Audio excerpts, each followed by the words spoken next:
Welcome to Word of Mouth Podcast. We're here live with Whitman. Is me. Doctor.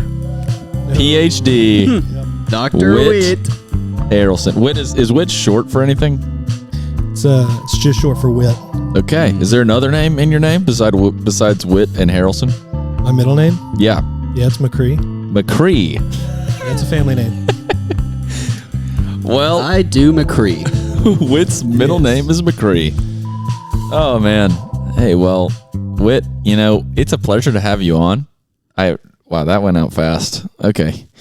Whitt, it's a pleasure to have you on, and I'll tell you why. It's because you are my closest post-grad friend that I've made in my life. I'm honored. Wow. And post-grad's an interesting thing.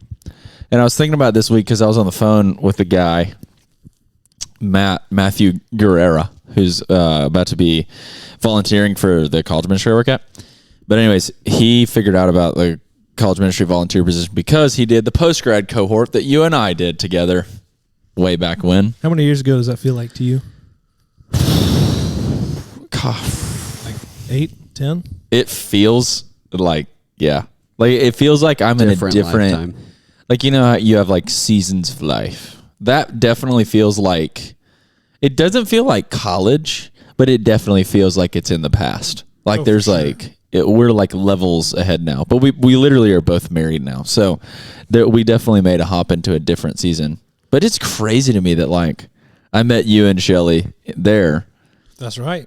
And then I was in you and Shelly's wedding 3 years later. Yeah. Yeah. I was telling Shelly today, I was like, man, Stephen and I met in like 2018. Yeah. 2019. And we're just like, oh. That's crazy. We've known each other a long time. It's kind of crazy, man. I was like, I also met somebody from Vestavia the other day. Let's keep a little counter of how many times Whitt being from Vestavia comes up. But Ding. I met somebody from Vestavia the other day and asked them if they knew Zoe Baker, who is about to be Wes Parker's wife. Come on, shout out Zoe and Wes. Wife check. Shout out Wes Parker. Whitt has a wife named Shelly. Wife. Yeah, you have a wife named button? Shelly. Nope. There it is. There it is. I always miss it. It's one of the blue ones right here. For the listeners, I have two buttons on my board, and this one is the left one, and this is the other blue one. And I always get them mixed up because they're blue and they're right beside each other. But we can change it in post. Yeah, we can change it in post. But anyways, Whitt and I met in 2018. It might have been 2019. It was one of those. When we were working at I was working at a coffee shop, and Whitt was coming home to Vestavia. Ding. Vestavia Hills. From his college in Auburn. And Whitt works at a coffee shop or worked at a coffee shop in Auburn called Sidetrack, and which is the just moment of silence for how amazing that place is. Mm. Okay, so then he came home to Vestavia, like I was saying, and he wanted to get a job at a shop while he was at home, and which is kind of crazy that you wanted to work on your break. I never really thought about that. Why did you want to do that? I don't really know. I mean, it was, Christmas break in college, I guess, was like 3 weeks? Something like that. So we had a bunch of time off. Yeah. I just thought I enjoyed it. It was good money, and I don't know. My parents worked. My brother was doing what he was doing. So, and you actually loved working in coffee. Yeah, it was fun. So I mean, it was probably just like an enjoyment thing. Mm-hmm. That is a commonality between the three of us. None of us work in coffee now, but we all a little bit wish that we could. You know? Yeah. One day, if you could make more money working in coffee than you realistically can, I'd be surprised. We would still be, because we're all married and have other expenses. Could you imagine wanting to buy houses and stuff? The Be Ham Now article that's going to drop in 2060, whenever it's like 3 retired lifelong friends open up a cafe in downtown Birmingham. Yeah. Dude, it's going to be awesome. I looked up, I don't know why I did this, but Griffin Levi, friend of the pod, former guest, Griffin, was in a Be Ham Now article one time. it was like 15 photographers in Birmingham that you should know about. And Wow. he was one of them. He was like number 11, I think. Shout out Griffin, man. Yeah. He's not a BM guy. I know. He's a Dallas guy. Yeah. I was like, interesting that they chose him because he's only been here for a couple of years and is probably going to leave. But Birmingham guy for his time here. What do you think's harder? Staying in Birmingham post-grad or leaving Birmingham post-grad? I would argue leaving. I feel like leaving for sure. Leaving because many people are going to stay. And post-grad is such a change already. To change locations and also like lose most of your community, that's tough. All right, what about now? Like, do you think it's easier or harder conceptually to leave Birmingham now than it was post-grad?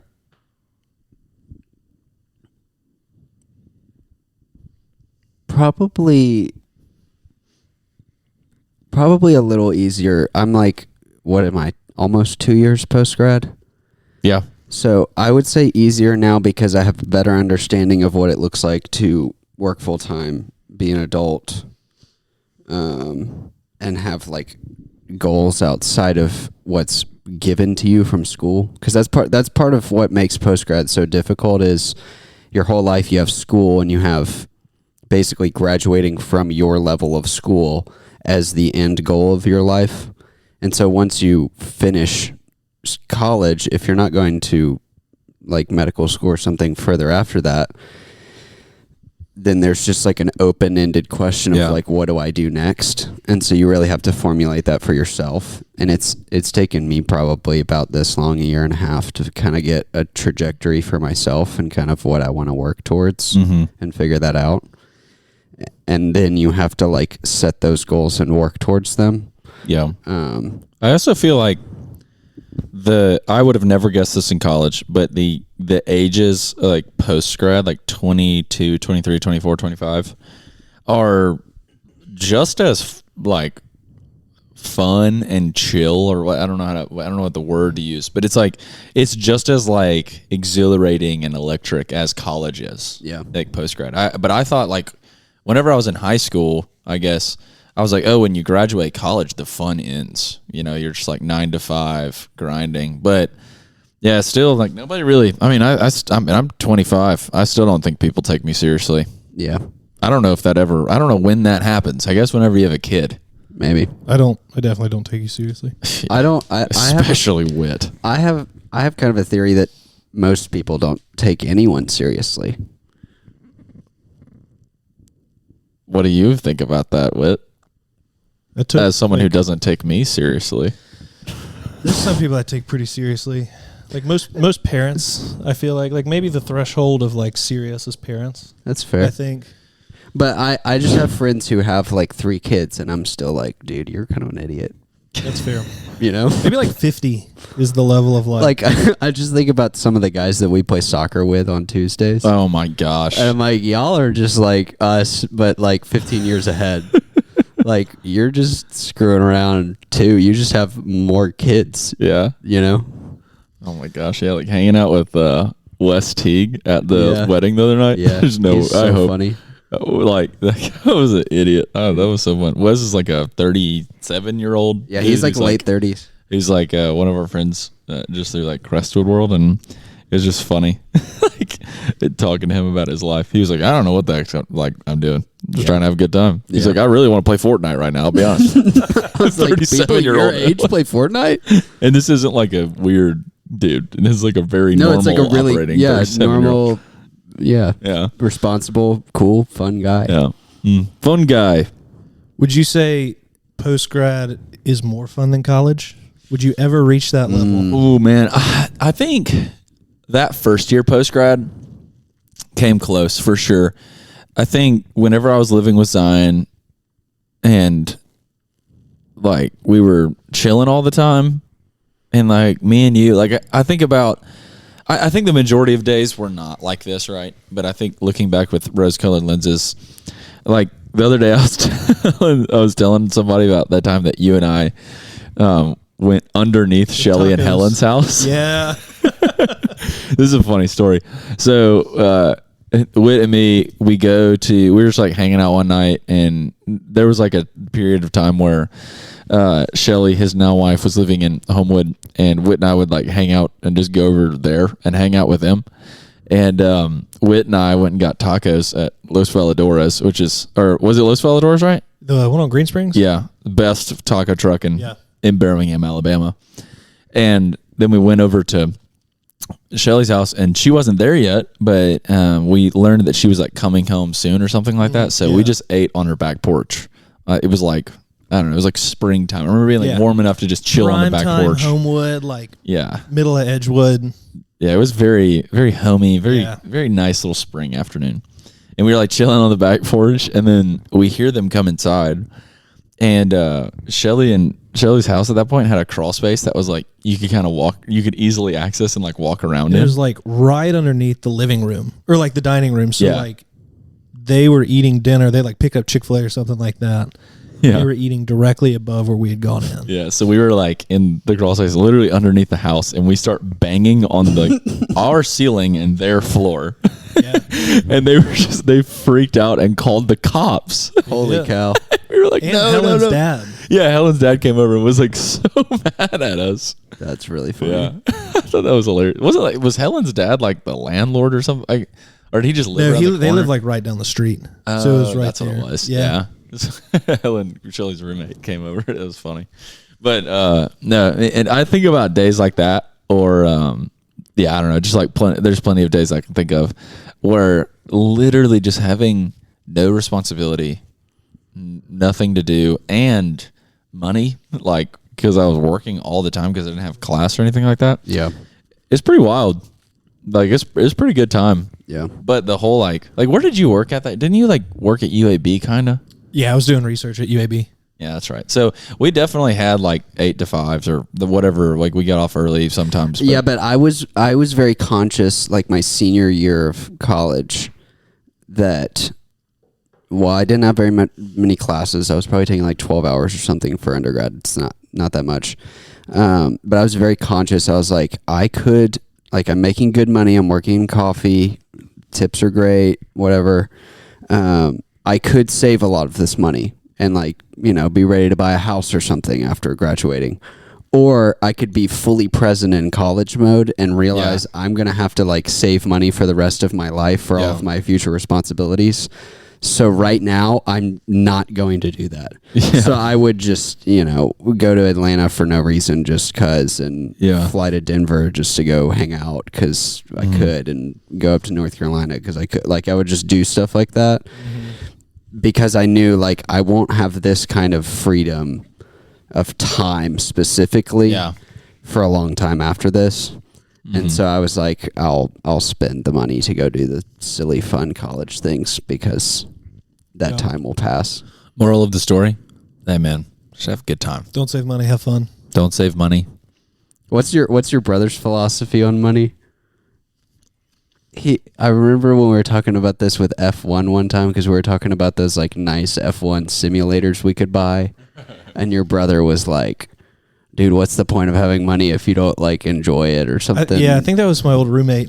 Oh, was it Addison? Yeah, oh, okay. it was Addison. I couldn't remember if it was Addison or your brother. It's reasonable. I mean, I don't know. It's not I don't think saving money from working at Revelator Coffee Shop. Shout out Revelator. Dude, one thing that we should talk about is I would have never met Addison if you and I weren't friends. There's so many people in the world that I only know them simply because they lived with a friend. Yeah, I think that's kind of crazy. You meet some random people just because they live with your friends. Yeah, you know what I mean. Addison's a great example Russell. Of that. Yeah, yeah. Myres' roommate who we literally saw 4 times in the 2 years they lived together. Yeah, that Canterbury. Yeah, Canterbury guy. But it flooded, dude. Yeah, it did. Bummer. Big bummer. Big epic fail from. I know. I could be living in a 2-bed apartment, but my apartment flooded last Christmas time. You should hang that over their head. Hey, you should pay me to live here. Hope actually, she sent me an email when the freeze happened the other day. Yeah, and she was like, "Hey, please make sure you leave your faucets dripping and keep your air up." because we don't want what happened want last to kill year you. to happen this year. And what happened really was I was out of town for like 2 weeks for Christmas or something. So And it got down to like 2 when degrees. it froze, I had already been gone for a week and a half. Am I crazy with, or did it get into the negatives last year for Christmas? I feel like it was like super cold. Yeah, I knew it was either 2 degrees or negative 2 degrees. I feel like you may be a little crazy. I think it was like definitely under 10. It was super cold. But also cold. like Alabama cold, like this is not a hot take, this is a cold take. Haha. That was pretty good. I think cold weather in Alabama, way worse than Colorado. That's the funniest thing that we're going to say all day. That's gonna be That was a good joke. That's gonna be the TikTok that I post. Thank you. No, I totally agree with that though. Because the humidity, like it makes hot hotter. Yeah. I learned this once from I don't know who told me this. Dad, Papa P. Dad's calling. Should we answer? Probably not. Okay. I feel like he's not gonna. Sorry, my phone was connected to Bluetooth. But I feel like Colorado 30 and Alabama 30. Alabama's colder. Yeah, I think Yeah. I agree with that. I think when you go up in the mountains in Colorado and the wind hits you and it's freezing, that is like the worst feeling in the world. But I feel like if the same thing was happening in like humid Alabama air, it would be it like crawls inside your bones. Part of it, I also think, is when you go skiing, you like fully prepare to be. Yeah. You prepare for cold. Sure.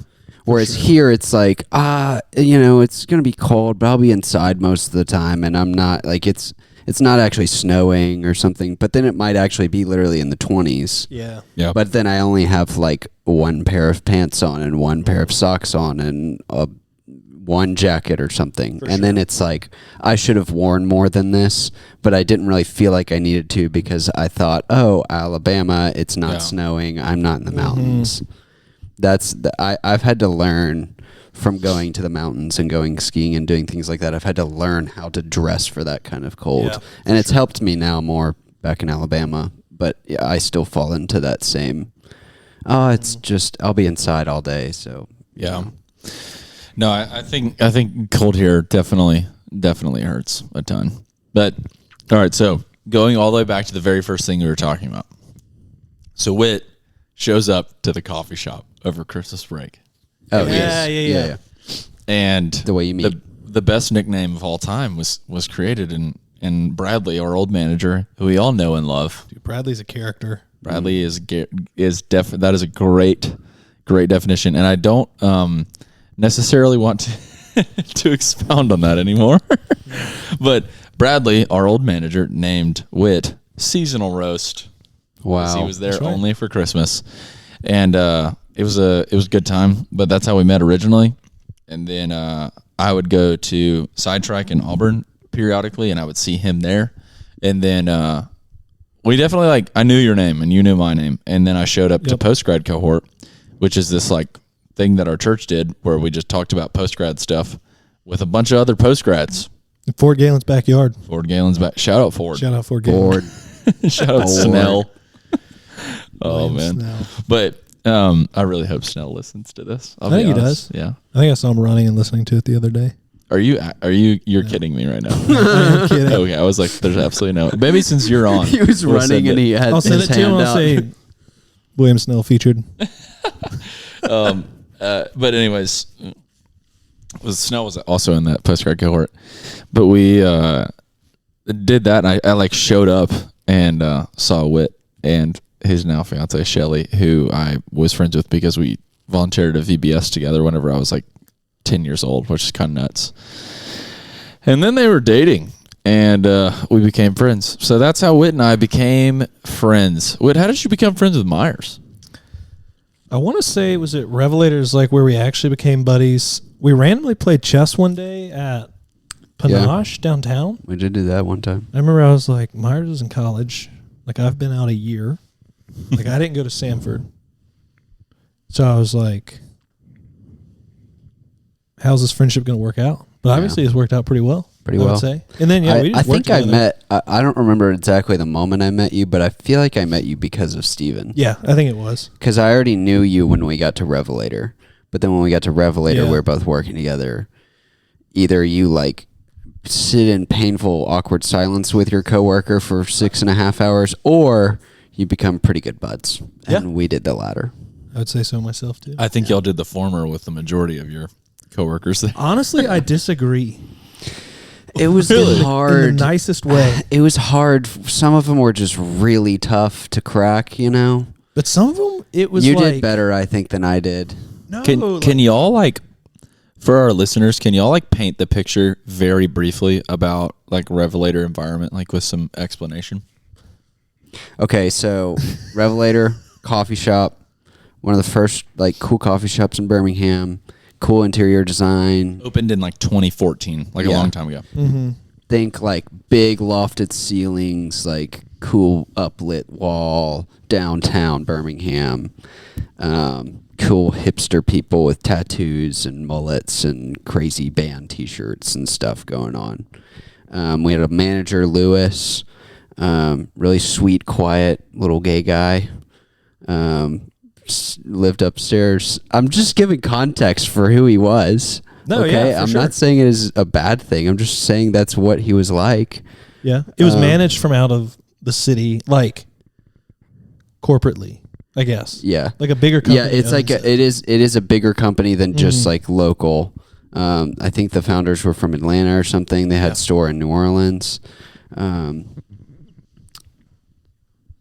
Lewis was a great manager. Some of the people we worked with were difficult to work with at times. Some of them were really funny, interesting people. Most of them were very like artistic, music kind of people. Also, I feel like coffee kind of pulls in, like there are like the career coffee folks, you know, typically like the people who own it or just like what they're passionate about. But I feel like the coffee crowd is more transient than some other crowds, and so it brings, like, we had people we worked with who, like, one of them was going to be a teacher, and so it's just, I feel like a lot of people work in it because it's fun. It's like people oriented, but I also feel like that's like one of the more different crowds I've been around, which kind of made it was like kind of like a game. It was downtown Birmingham, so it was more like UAB people and like business banking people, which, like, on the political spectrum, those two are kind of like polar opposites. So it's a really interesting mix of people where it's like some of these very like more flamboyant or more like left-leaning political people mixed with like dudes wearing suit and tie, getting black coffee and having like business meetings, and they work in finance or something and tend to be much more conservative and less expressive. So it's a really interesting mix of people. Yeah, it was just I hope the context that we gave just paints the picture, because I feel like you need to understand that in order to understand this conversation, because it was the most fascinating and uncomfortable, like, I don't know if that's the right word, like, socially. Like, the coffee was good, the vibes were good, but people-wise, it was just such a uncomfortable place. Mix. Yeah.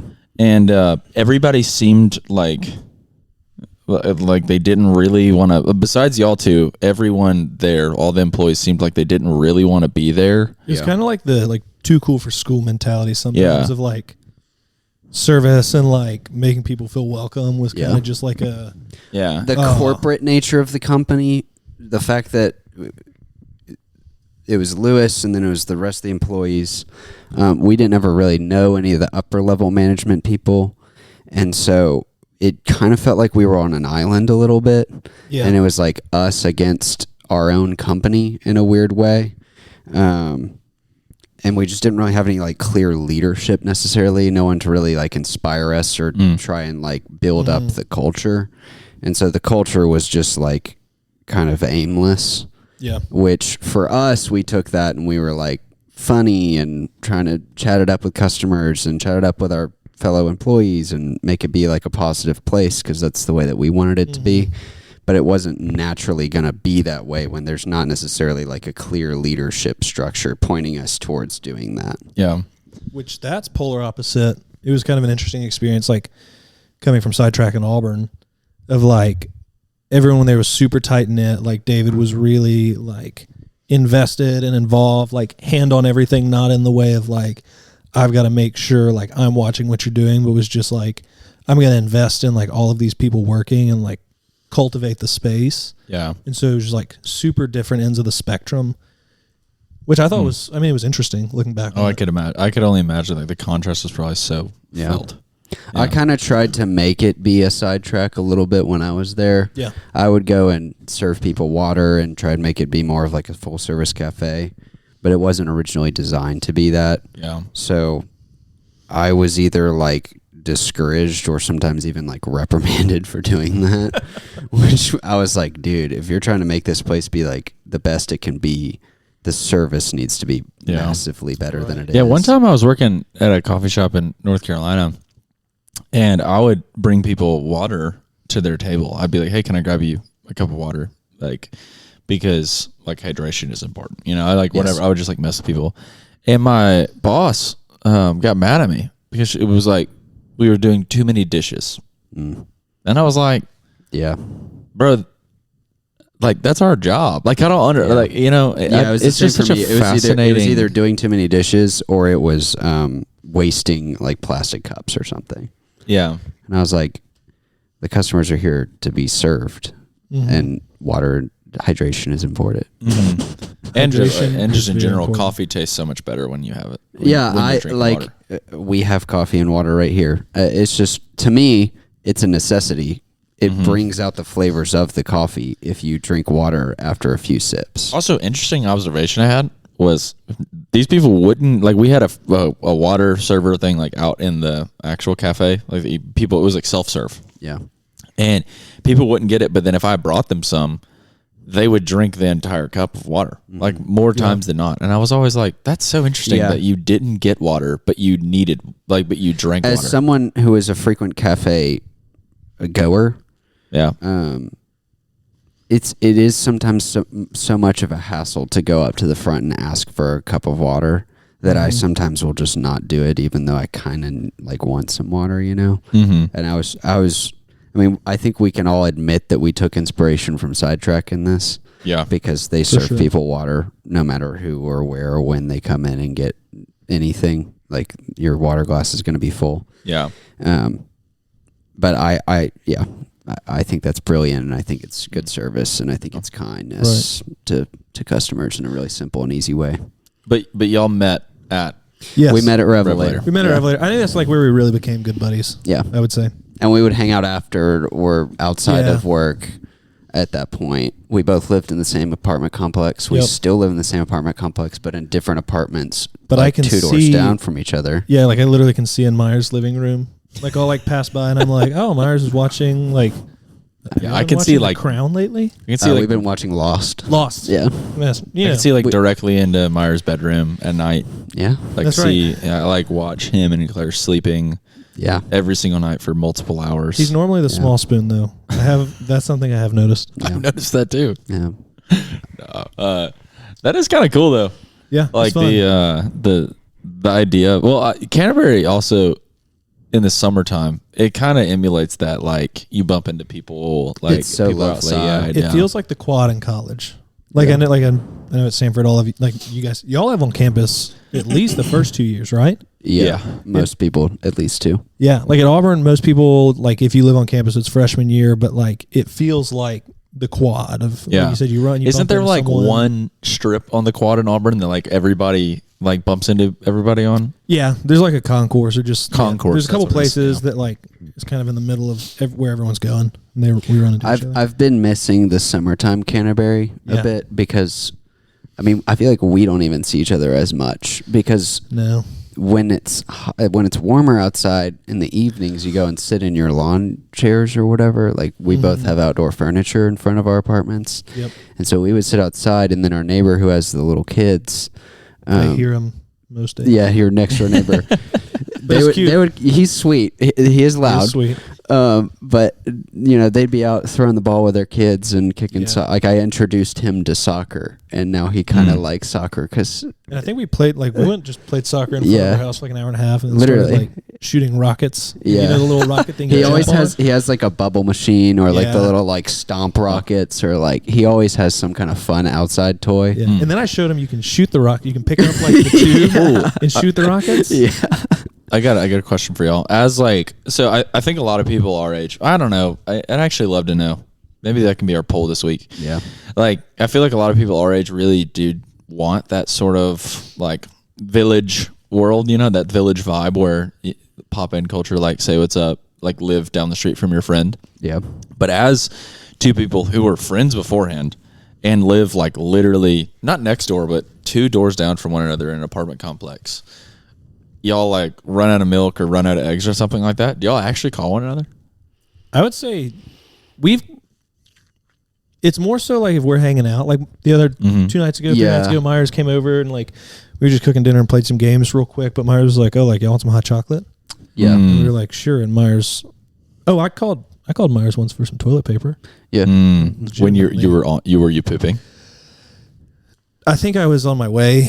And it was man. one of the like run in, no toilet paper. That would be so clutch. And it's like, oh shoot. moment. I think it happens more in the summer when we're outside more. Yeah. And we run into each other more, you know.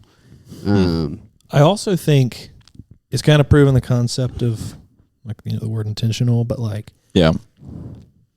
I think to like maintain friendships, you do have to like if Myres and I don't really plan on hanging out, like we'll run into each other and talk on the way here and there, but like it really is, we kind of have to plan it. Yeah, it's kind of like the same as roommates. Yeah, like you can get to a point with your roommate if you don't try to hang out with them where you might live together, but you might not have like hung out with them for 2 months because you didn't like try to. Yeah, and so you were just living in the same space together. It's kind of similar. Like I'll see you all the time, and I'll knock on my window to wave you off to your test on Friday, but you know. Yep. That's kind of like how you are with Mike. How you were with Micah. Micah just never was around. Micah was always out, like freaking working out at 2 a.m. or something. Yeah. He was always out. I only saw him once. Myres probably is like tied for first with a lot of other people for having the strangest roommate combos in every place you ever lived, ever. Yeah. Micah was like literally is like a fighter pilot now in the Air Force. Like Are you serious? Yeah. Like one of the most like disciplined, hardworking, crazy like dudes. Like has so much admiration for like a Jocko Willink or a David Goggins kind of guy. Like he's the one who gets up at 4 a.m. He also has listens to that and then like goes out and does some kind of crazy. Canterbury guy? No, that's Marcus. Oh, no. Marcus and okay, I was about to say Micah was at Wild Forest. Micah also had like a sneaker wall and like LED lights in like a TikTok boy room. Yeah, but he's a fighter pilot. Justin Bieber drove an F-450 dually. I forgot about that. He had like a lot of really strange like personality silos. Yeah, he's a cool guy though. He's awesome. He's really cool. But then the other guy I lived with was like the opposite. What was his name? Mac. He was like the opposite. He was at home all the time. He was usually like watching fantasy sports while playing something on his computer or something. Dude, that dude, he left some trash around. That was like, I've never really seen that in an apartment like that before. But he was a big fast food guy. He was. Yeah. Anyways. My dad had a roommate in college. So my dad went to Louisiana Monroe. He went to a bunch of freaking Warhawks. That's right. La Monroe, baby. So one day... I did not know your dad went to school there. He went there for like sophomore, junior, and senior year. Anyways, so he had this roommate. It was a random roommate. And he went to class one day, and his roommate was there. He said he was just like kind of an interesting guy. Would come in at like 3 o'clock in the morning, make a peanut butter and jelly sandwich, and then leave. And just like... Cool. Not your average Joe. Yeah. So your average random college roommate, but not your average Joe. Not your average Joe, random college roommate. So he would go to class, and then my dad got back from class one day, and it was like his roommate never had lived there. Holy cow. Like he didn't exist, just like gone. And so Dad didn't know him. It was random. This was like really early in the semester, but come to find out, there had been a flasher on campus, like trench coat, walk around the library and show everybody what's going on. Yeah, open the trench coat and very not legal or okay or cool. And Dad was this guy's roommate apparently, and so I don't know if he got arrested. I don't know what the deal was, but like Dad showed back up from class, gone. Like all of his stuff was gone. All of his stuff was gone. Like he never lived there, and Dad never heard from him. Saw him again. Holy cow! Yeah, that's wild. That's crazy. Yeah, I know. So it could be worse, I would say. Yeah. My other roommate was Marcus, and he was like a friend of a friend's friend or something. And I had a space at Canterbury, very sought after. Very sought after. Didn't have a roommate, and then I got like linked up with this dude, and he just like was always hanging out with his girlfriend, and was never really around. But she lived at Canterbury, didn't she? She did, yeah. So it was really easy for him to pop over. But for me, it was like I just kind of pretended I lived alone, but I didn't have to pay like I lived alone. So nice. So it was a sweet deal for me. Mm-hmm. Okay, so y'all become friends like your senior year, really? Yeah. So the year that I leave, and then anyways we get back, and I moved back from North Carolina, and Gracie and I got married, and we've just like we hang out. There's like this pocket of guys that I'm like super close with in Birmingham, and Whitt is one of those guys that we all live very different non-touching lives, if that makes any sense. Yeah. But I love whenever I get to see him, and right now is one of those times. But a very interesting part about that is Whitt is about to move. I am. Whitt is what do you do?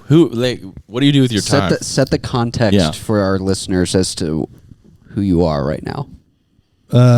So right now I'm Whitt Harrelson. I grew up in Vestavia Hills. Mm-hmm. Ding ding. So grew up in Birmingham. Went to school at Auburn for undergrad.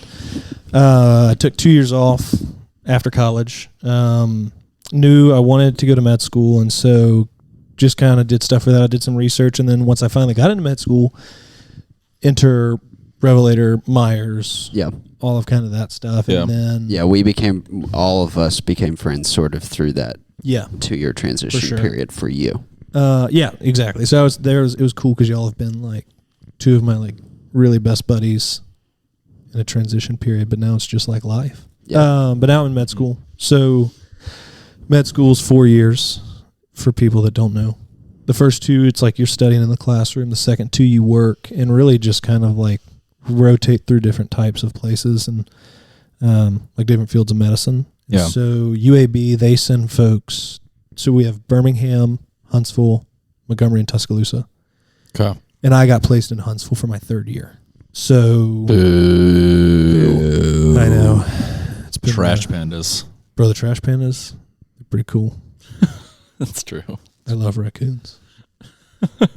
I Here's a literally in my life did not know that's what a trash panda was. Yeah, it's a raccoon. Have you not seen their mascot?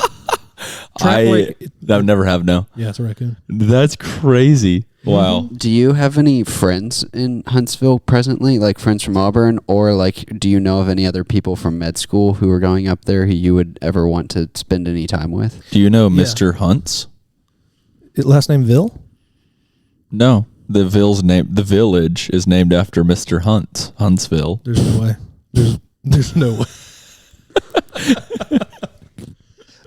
Yeah, so we get like how our class is divided up. We've got like smaller groups that we just do things with throughout the first 2 years, and so in my like small group of 20 people, all of them are going to Huntsville plus another group. So there's like probably 40 of us. Okay, gotcha. Oh, so your whole group gets placed there? Yeah, so there's like the class has like 200 people. There's like a little under 40 groups, and so I don't. And that is for family medicine, right? No, or is that just is everyone can go or do whatever? That is everything. So we'll do 7 rotations, anything from surgery, family medicine, like OBGYN, pediatrics. Okay. So it's kind of to give you like a survey of everything is 3rd year. Gotcha. So you do the 2 years classroom, surveying like a bunch of different types of medicine. Mm-hmm. Rotations are 4 to 8 weeks. And then 4th year is, say you end up wanting to do whatever specialty, orthopedic surgery. That's where you'll do stuff more tailored to that. Gotcha. So they just don't have room in Birmingham for everyone. Yeah. What comes after those 4 years? Residency. Yeah. That's right. That I feel like this is legitimately something that people are curious about and don't know. And medical students always are like, I don't want to bore you, and it's you never bore anyone. I feel like we're always like, oh, frick. Because it's like the craziest. Because you're going to be a doctor, and doctor as a cultural thing is like one of the like most elite things that you can achieve. That and like law school is just so fascinating to me. Like the traditional like successful big deal people in culture are like lawyers, doctors, and like the number one online MBA in the country. I'm kidding. That's on every billboard. Yeah. All right, go ahead. Yeah, I was gonna say seminary degrees are up there too. No, they're not. So what is residency? I was literally about to say, like, I don't want to bore y'all because this is like, I don't want my one personality trait to be like Whitt Harrelson. We've established that you have a lot of other personality outside of this. Not multiple personalities. We haven't even talked about it. Yeah, you have a multiple personality disorder, MPD. I'm not going to comment on that one. I don't think. But I mean, I do. So for the people who don't know medicine necessarily, my wife, she's a PA, so we like dynamic duo. That was not. You said my wife. My wife. So we like kind of try not to talk about medicine because we met in college in like our classes, and like we were talking about this today. I was like, when we first started dating, I was like, we were like best buddies, and our common ground like was school initially. And so when we first started dating, I was like, I don't want to sit there and just like talk with Shelly about the mitochondria being the powerhouse of the cell. The mitochondria is the powerhouse of the cell. Powerhouse of the cell. Yeah. So I was like, I don't want to talk about that. Don't want that to be my personality trait now, but it's a big part of what I do. So kind of how I describe medicine is you've got med school and residency, and it's like building a house. Med school, everyone graduates. The people that graduate, they are Dr. Blank. But that so it's like you have a house built. So you've got the frame, you've got the doors, all of like the basic parts, but you have no style to the house. There's no color. There's no like black couch, yellow chair, like rug, anything on the wall. So it's not like... Is there any landscaping? The landscaping comes in later. Okay. So from there, residency is anywhere from 3 to 7 years. And that's where you like style the house. It's where you decide what all you're going to put in there. And so like if you go see an orthopedic surgeon, you break your leg, they have to fix it. So they went to med school, but then they did an orthopedic surgery specific residency. Mm-hmm. Like family medicine's 3 years, neurosurgery is 7. So that's plastics is like the longest, right? Yeah, neurosurgery, plastics, because some of them you do residency and then you have fellowship. Yeah. So it's a rabbit hole. But that's like a quick gist of how it works. And you're going to Huntsville to do the second part of medical school. Yes, the second part. Gotcha. And you said you did 8 rotations, right? Yeah, I think it's like 7 or 8. Honestly, I'm not sure. Yeah. So does that mean there's only like 8 areas of medicine? No. So I think it's like pediatrics, so kids. Yeah. Family medicine, internal medicine, OBGYN, surgery, psych, and neuro. Or would that be just surgery?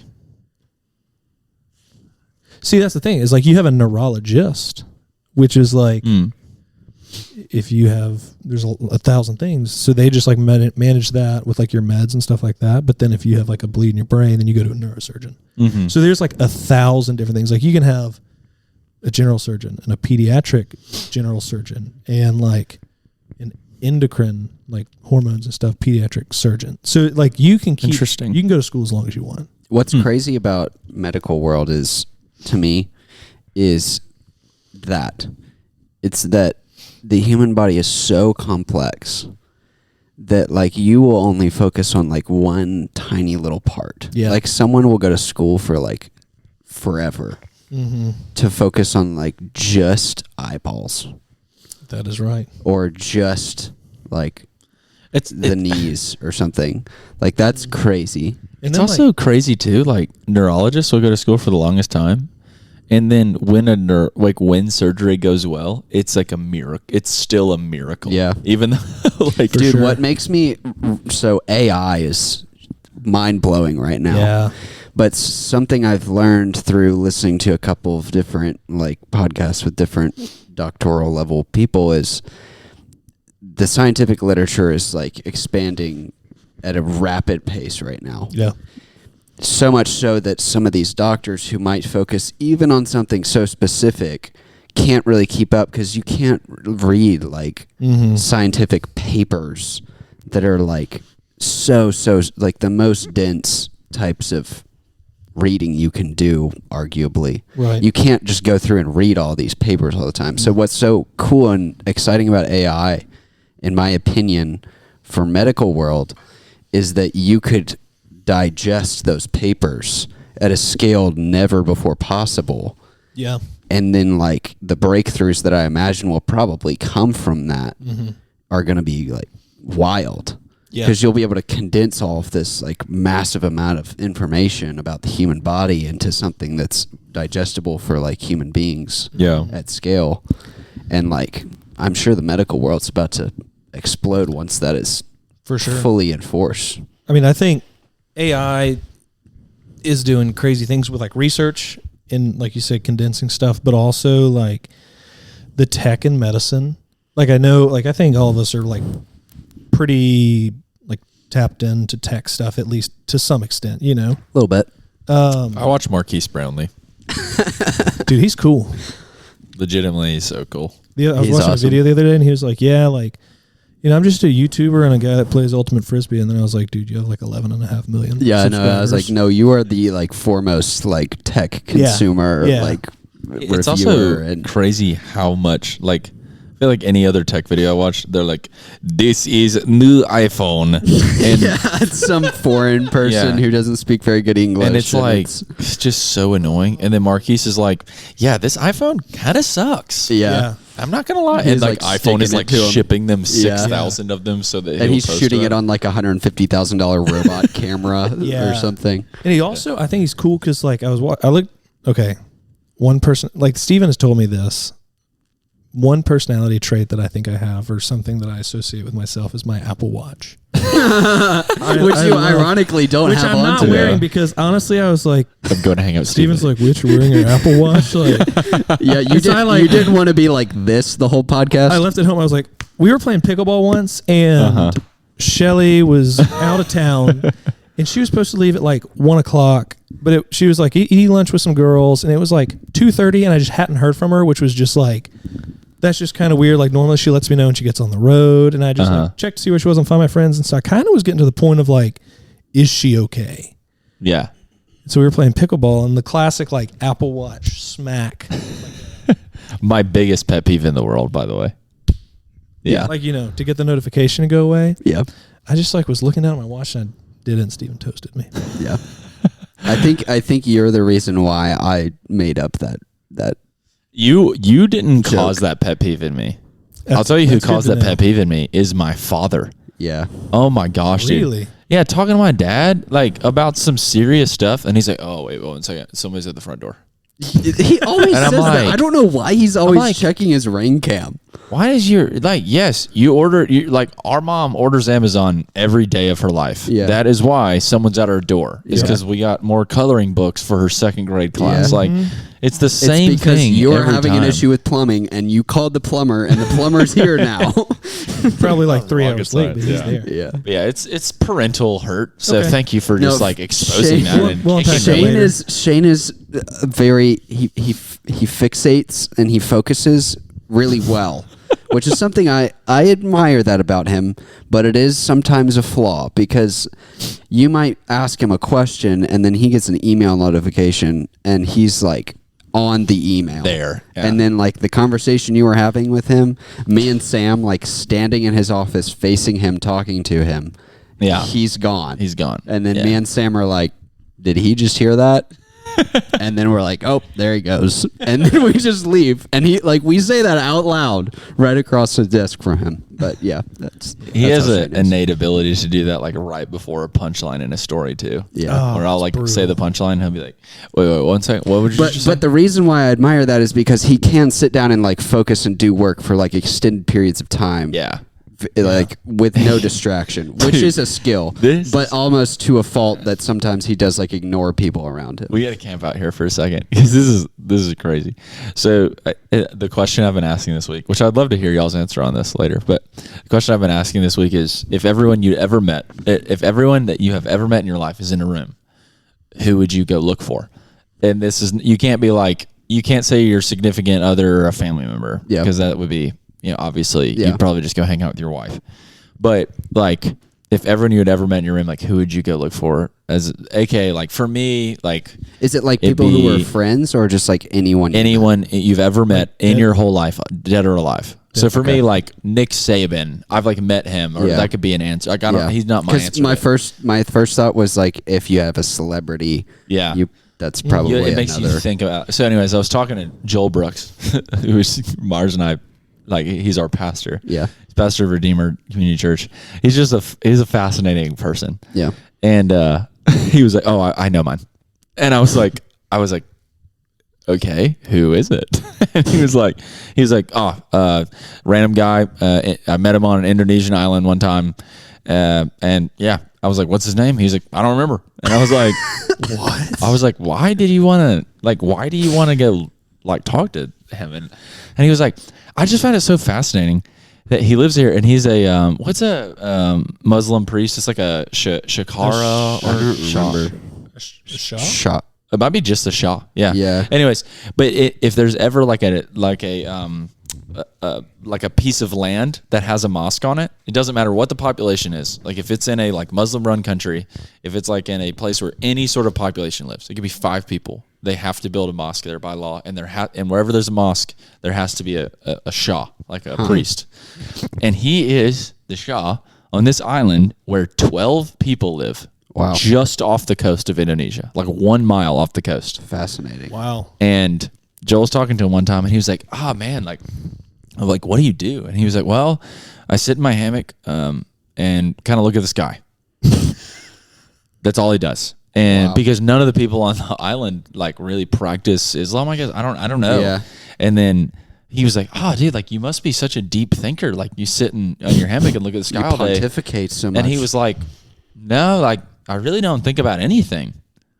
And Joel literally was like, wait, you're telling me right now, every day of your life, you wake up, lay in your hammock, and you don't think about anything? And he was like, yeah, I kind of just go blank. Holy cow. I was like, what? But that is unreal. I've never thought about this, but like my dad, I was talking to him the other day, and we were just talking about my dad and how he has this like crazy ability to work for like crazy amounts of hours at a time. Yeah. And but it's because he's built it up like day after day after day for years. Yeah. And and like one of the main reasons that my dad's like scared to retire is because he doesn't know what he's going to do with his time, which is like something that a lot of older men like fall into, because they're like, it's not like necessarily identity association or anything. They just like don't know what to do. Like he probably spends like 10 or 12 hours a day working. Yeah. So and it's like, weird when he doesn't fill that space with. So it's just this daunting thing.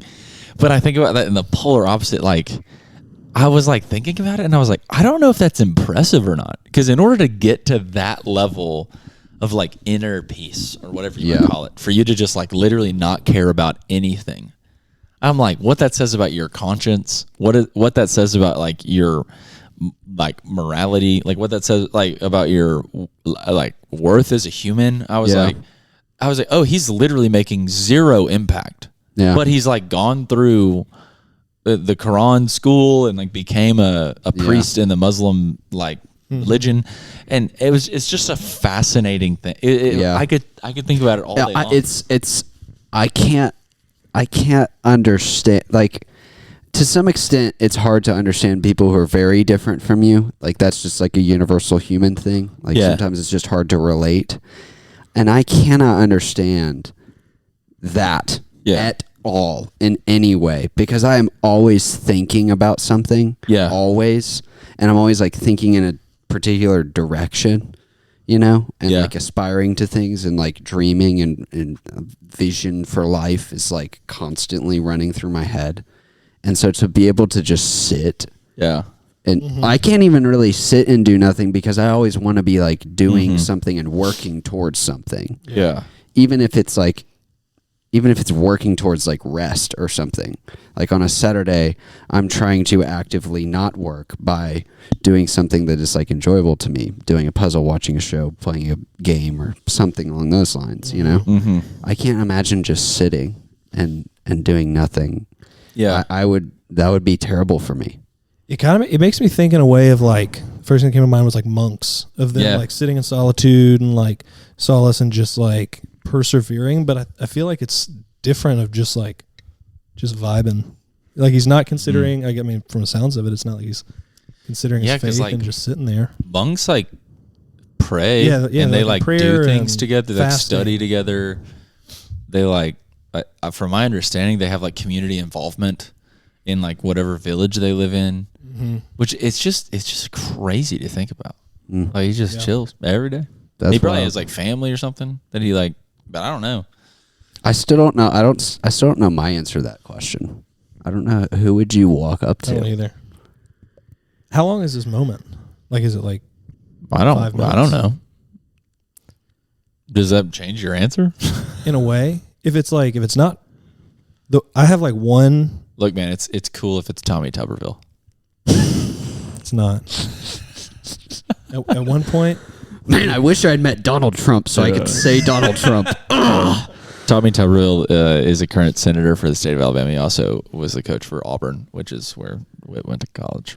Anyways, what terrible. I mean, I feel like I would just say one of my friends. You know, it would be like one of you guys, or like David Bazilia, or Jack Sullivan, or Elijah. Blake Watley, Elijah. Yeah, like I feel like my answer is going to be, I look around and I'm like, there's some childhood friends. There's like the 3 famous people I've ever met.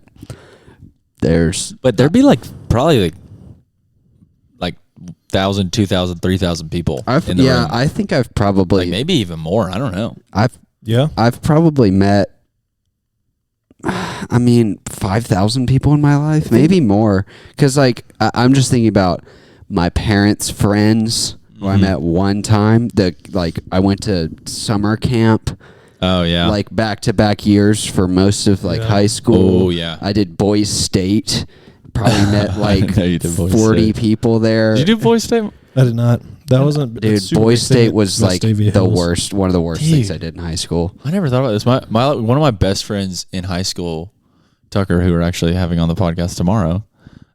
Next week. He dated next week. Next week. Stay tuned. But we like.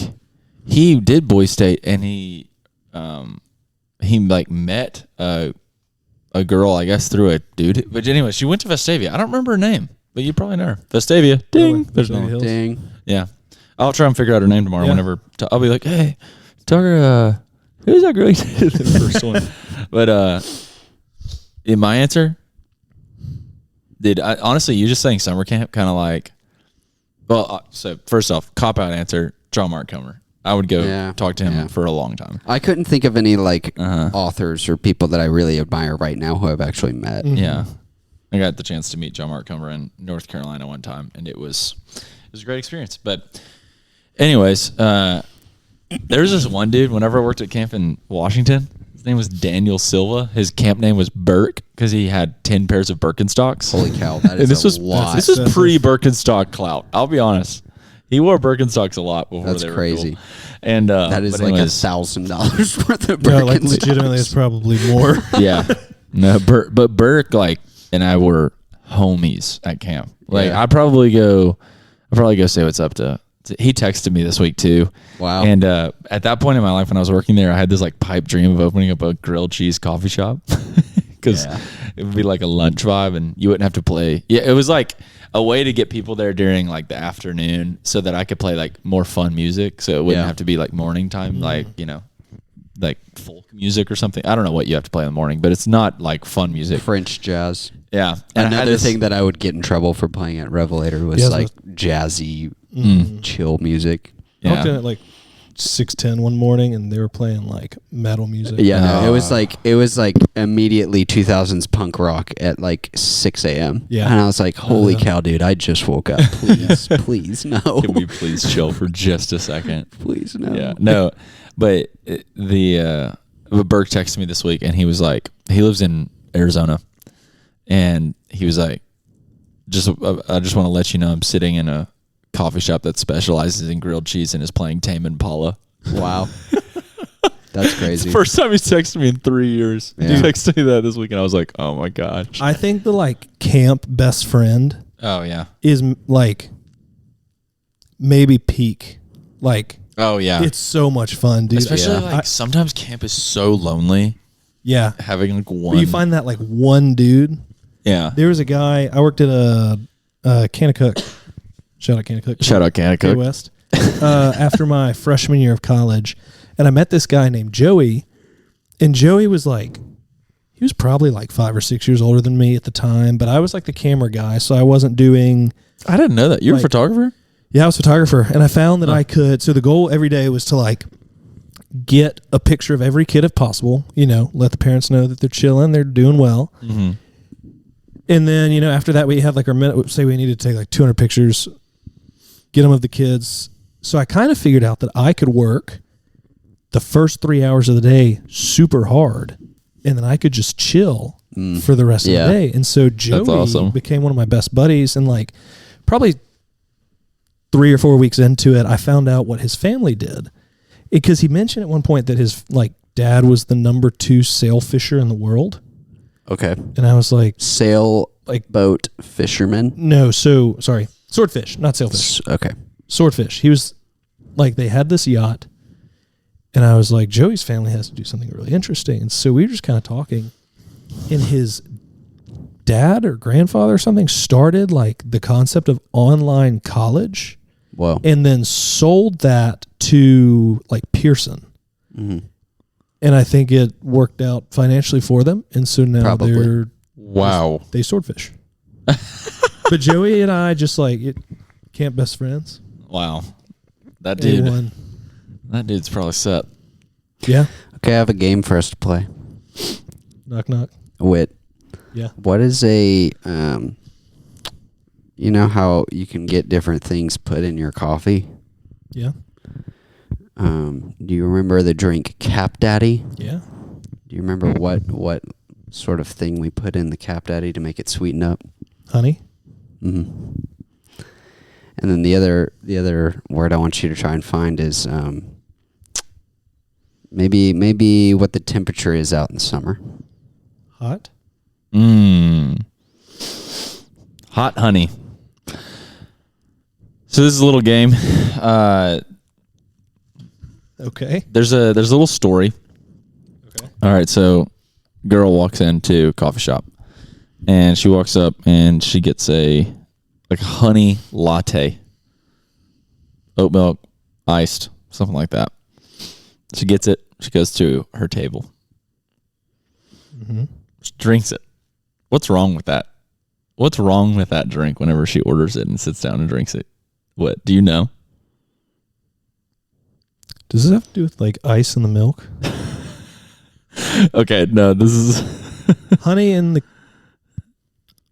I don't think I'm tracking. Okay. Well, all right. Well, I'll just go ahead and I'll go ahead and tell this story. So, I tried to get her on the podcast today, Claire, but Claire Kennedy, not Claire Allen. Sorry. No, I was about to say. But my friend Claire went to Cala when you were working there. Uh-huh.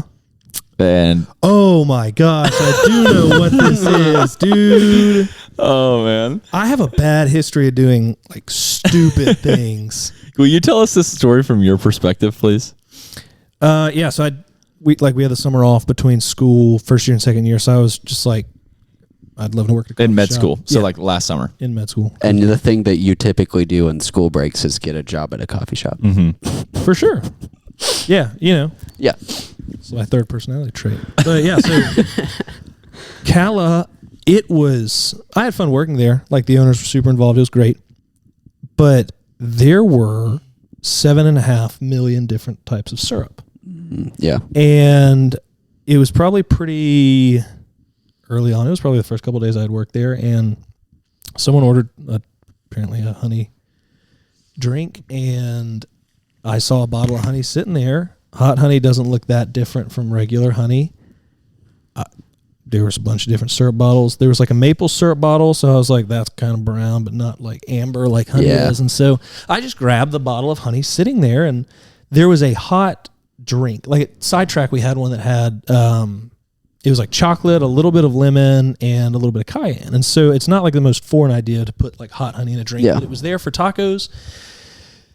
And if someone wanted a drink, so she just ordered it and I made it. And she came back up and she was like, "Hey, I think this is like spicy." And I was like, this is kind of the second time I've had this like realization in my time in coffee. The other time is a story I'll tell super quickly, but I was like, what in the world? Like, it's spicy. And then like the people working with me started laughing at me.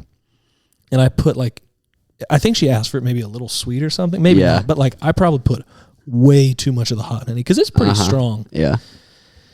And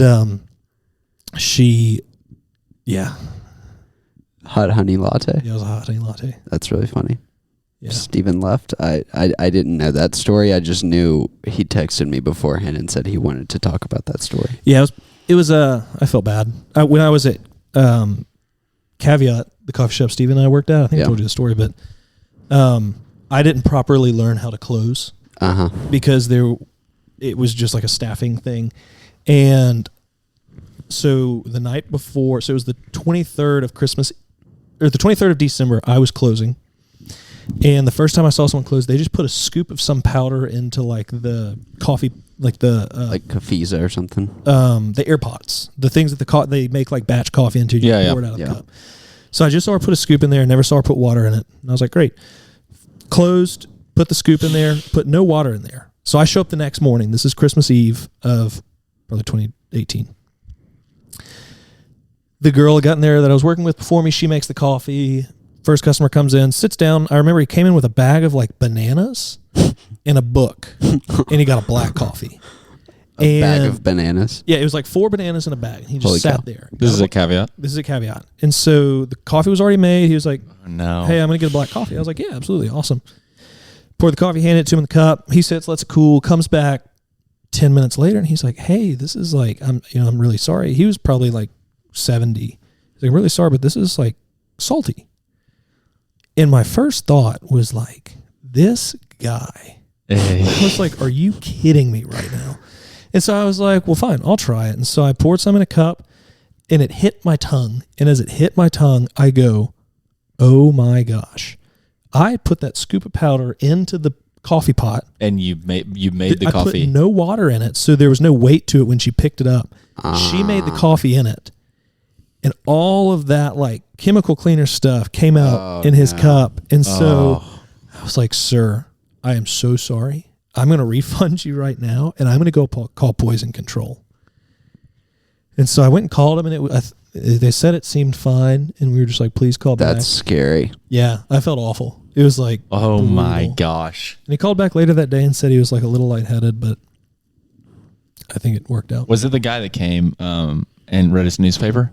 Like first customer? It was actually. Yeah. He kept coming.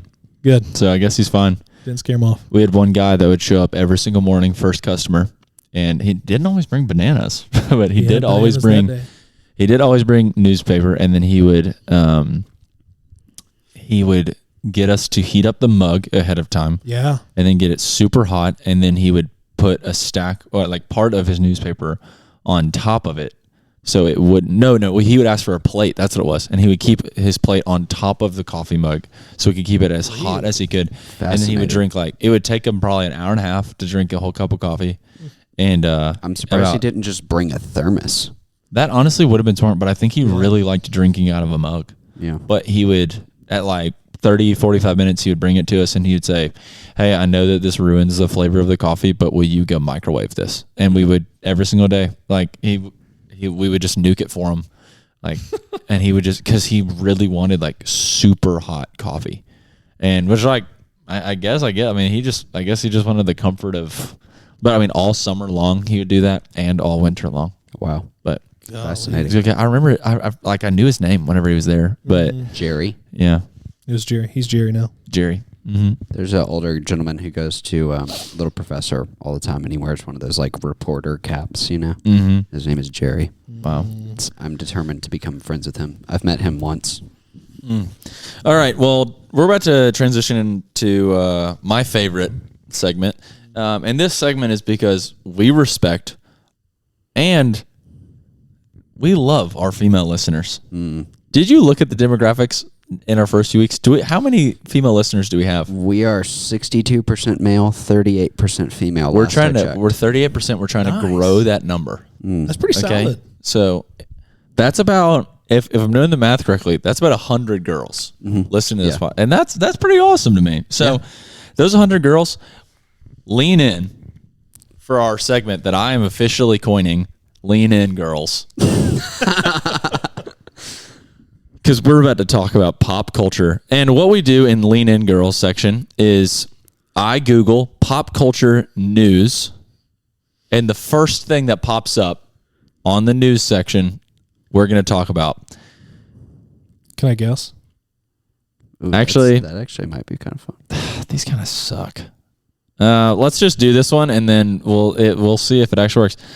The 1999 Project, a 25th anniversary celebration of the year that changed pop culture. That's the first one. All right, so in 1999, let's see what this is. Let's see what this is getting at right here. Let's see. When you think about it, the year as applied to culture is an arbitrary signpost. No film's principal production is okay, this is like kind of a lot. 1999 was 25 years ago.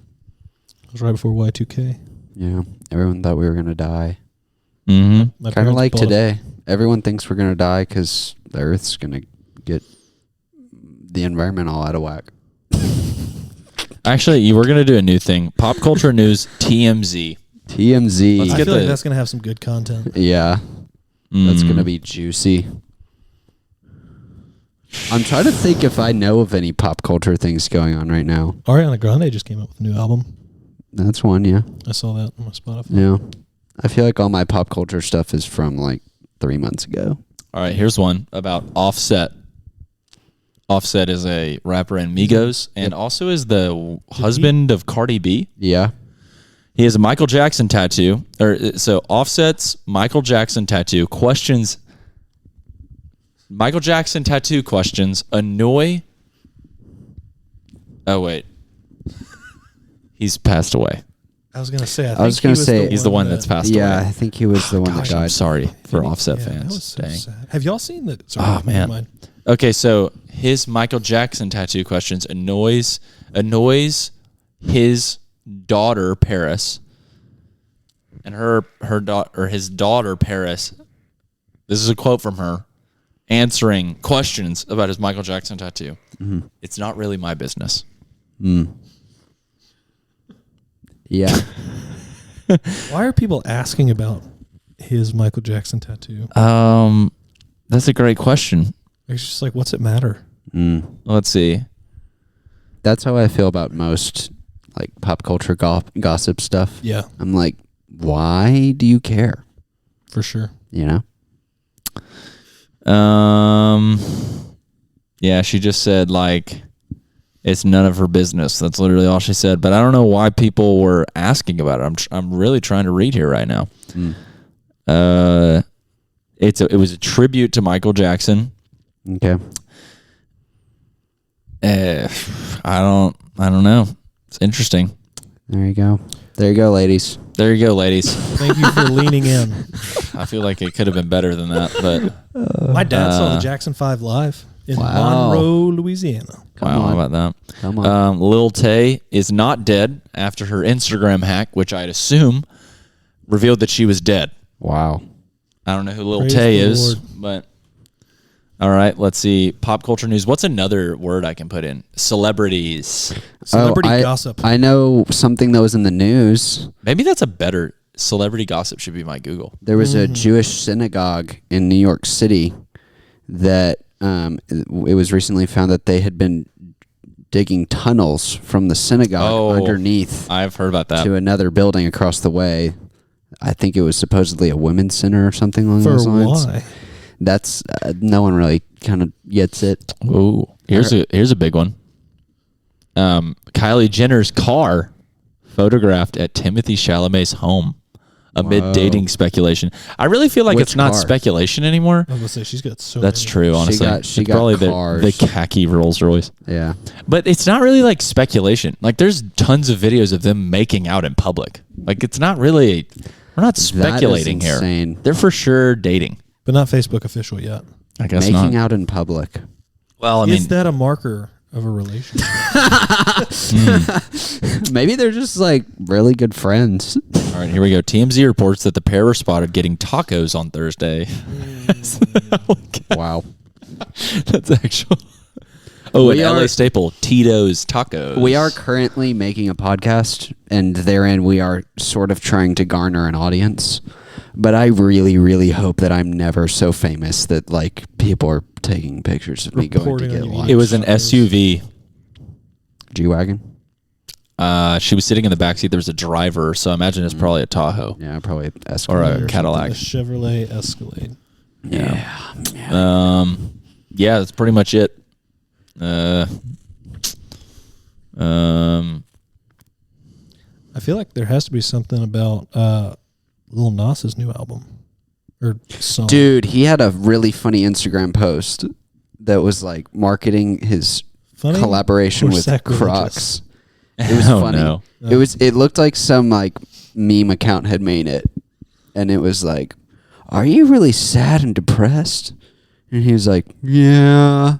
And then it was like, "Buy these Crocs," and then it like whips him around and his outfit changes, and then he has these Crocs on, and he's like, "Thanks, Crocs and Lil Nas X. I'm not depressed anymore." Have we talked about this about Stanley Cups on here yet? I don't know, but I just learned about a little something about them recently. So you bringing up Crocs made me think about this. So the old CEO of Crocs left Crocs and became the CEO of Stanley. And the first thing that he did, or she, I don't know what it is, or who it was that was the CEO, is they shipped Stanleys to all of like the Utah Mormon mom bloggers. Yeah, this is what I learned about. Yeah, like so the YouTubers of like the blonde headed, like whether it's moms or like, well, I guess Indie Blue's a mom now too, but like the really famous vloggers in Utah, they all had Stanleys, and that's how it's all, because like I was thinking about it the other day, and obviously because I watched like The Social Network or whatever that movie was called, The Social Dilemma, the documentary Netflix had where they talk about like, and the block voting thing that like, what was that documentary called? Do you remember? It was like reflecting on the 2020 election, and they're talking about how like there's these marketing programs that like kind of take advantage of voters through social media and stuff.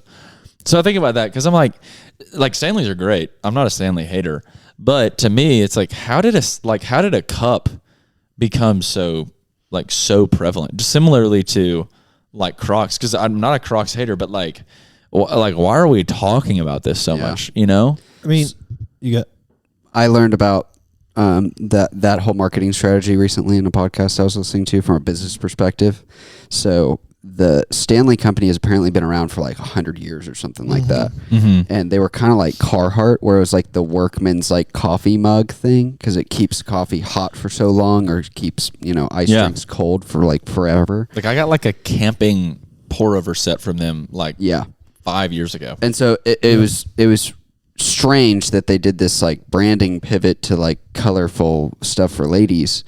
But what happened was they did that. They shipped them all out to all these moms, and all these moms were like, "These are awesome," but these are like, they're maroon and like dark green and stainless steel, and they're like, "We need like purple, we need pink, we need like fun colors." Yeah. Okay, we need colors. Okay. And so they like created a whole new color range in all these crazy colors, and just like exploded. And I think over the course of like 2 or 3 years, they went from $75 million in revenue to $750 million in revenue. Wow. Like completely exploded their brand. I heard the number was $3 billion is how much their company's worth now. Yeah, the revenue is like the gross amount of money that they brought in for the year, which would mean like nuts. Yeah, the value of the company is That's great. But yeah, like I heard that it was like $125 million company, and now it's a $3 billion company. Yeah. And it's because of like, it's crazy to me. And And it's like one great grand slam big marketing move, and all of a sudden you're like, that.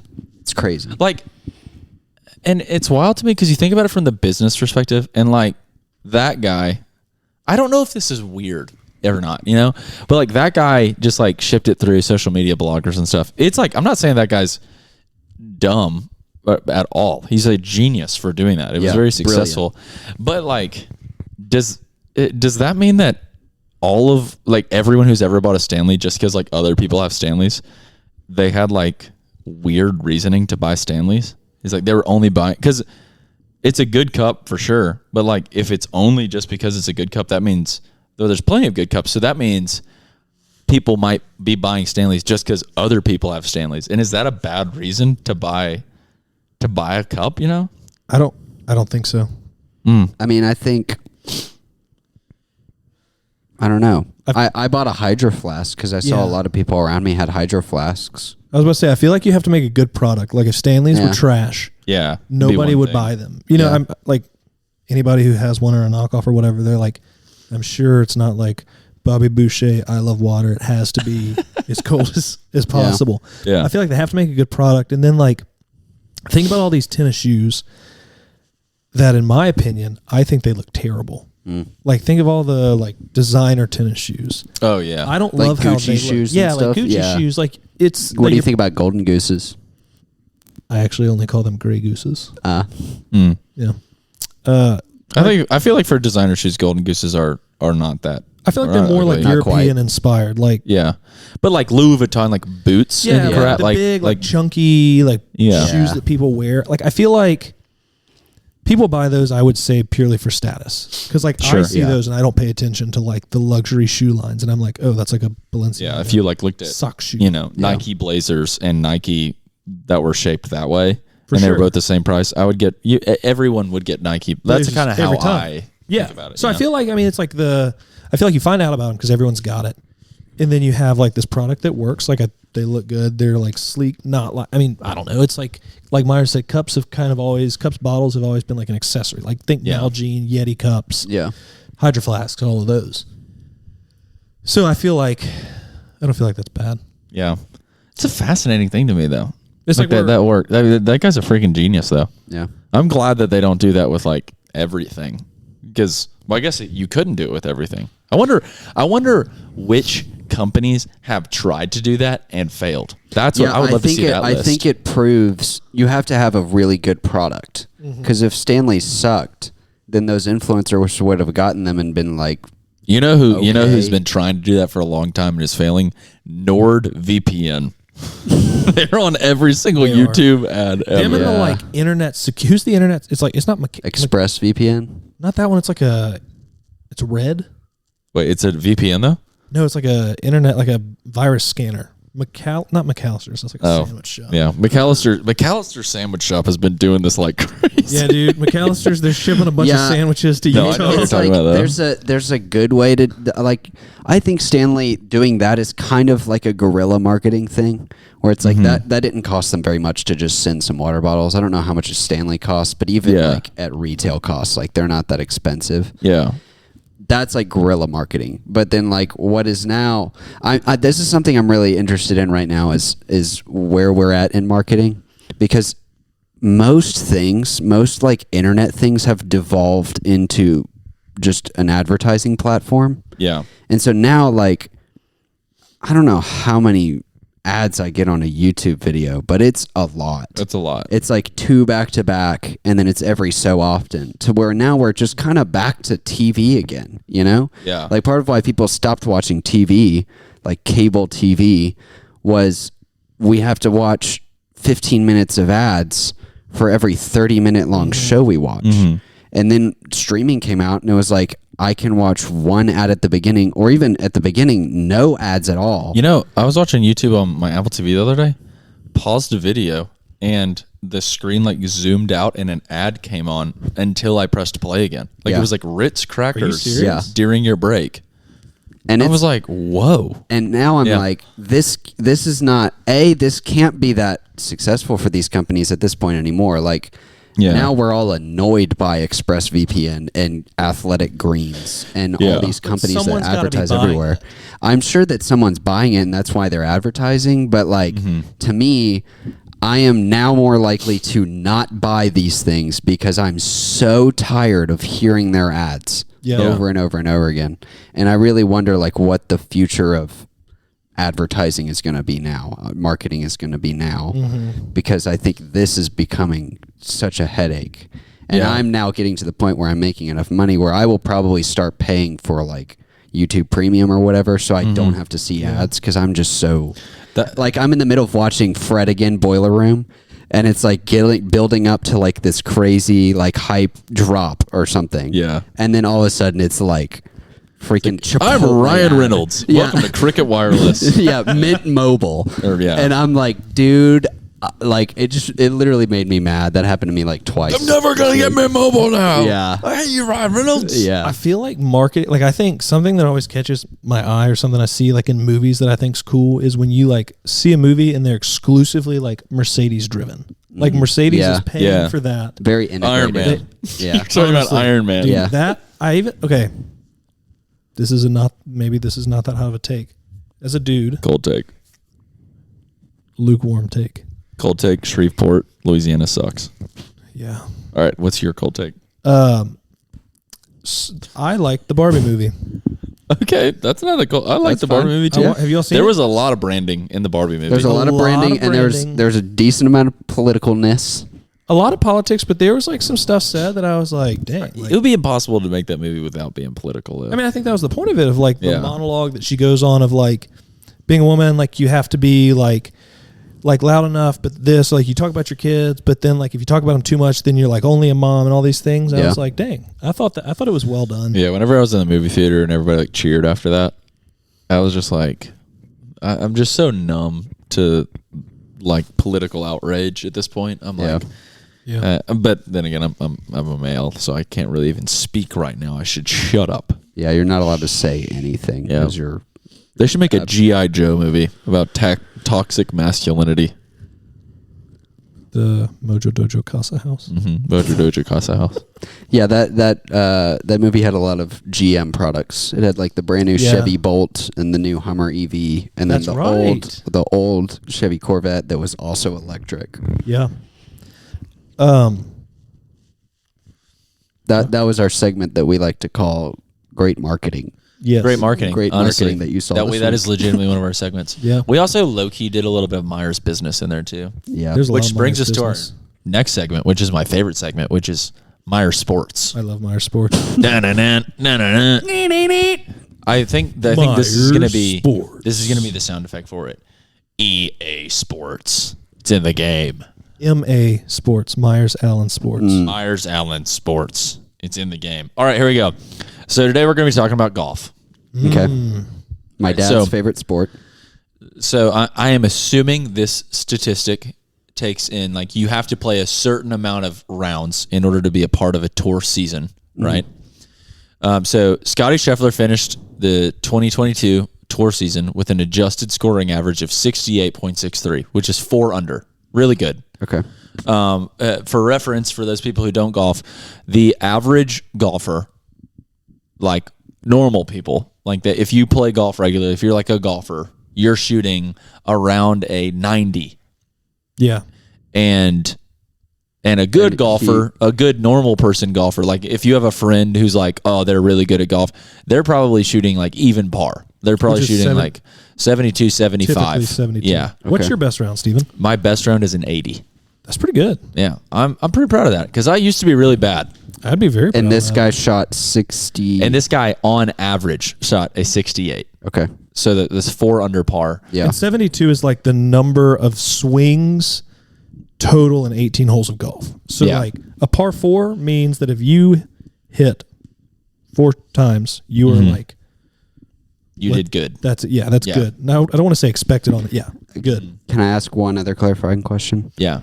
Does every golf course have 72 swings? Most. Like high limits. I think on a tour, on tour, I think you have to adjust tour your it course is. to Okay. have 72. Okay. For I never scoring knew that, reasons. actually. I might be wrong about that because I don't know. Anyways, yeah, but so it's an adjusted scoring average. So I guess that's right. So 68.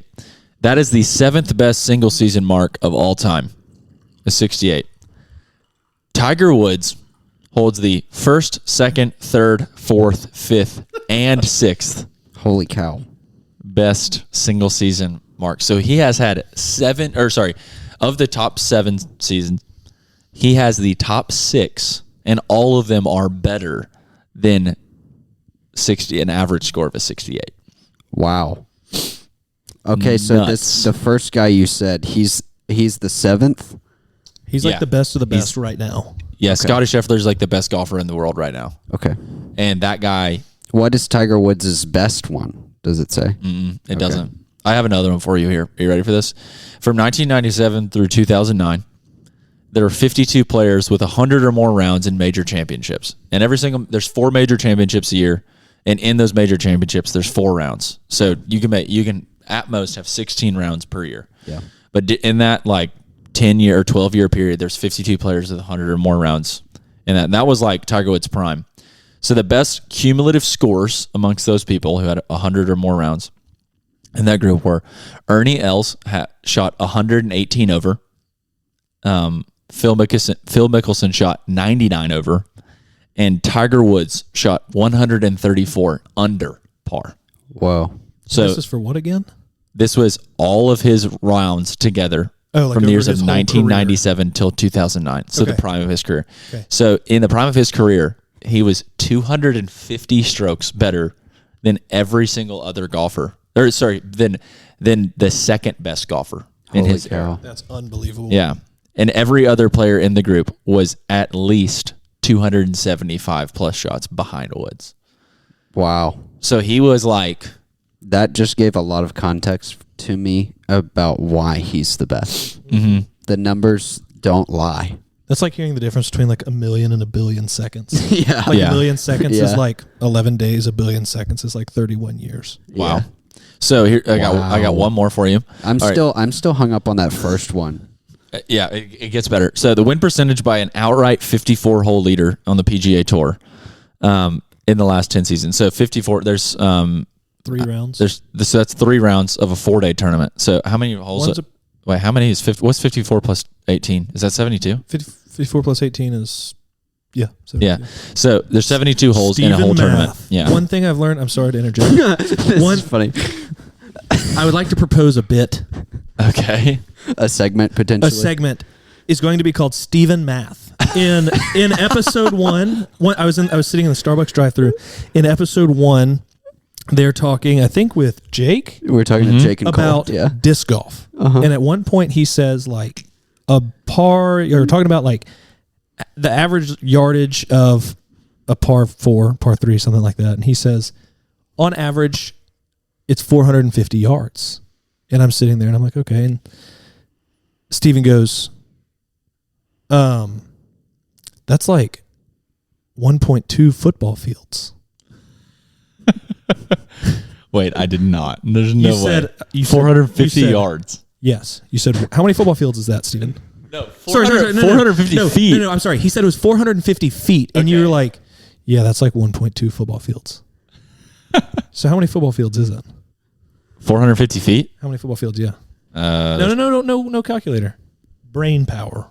That was my brain power. 1.2 football fields. I think it's 1.5. It is exactly 1.5. Yeah. 300 feet plus 150 feet. A football field's 120 yards.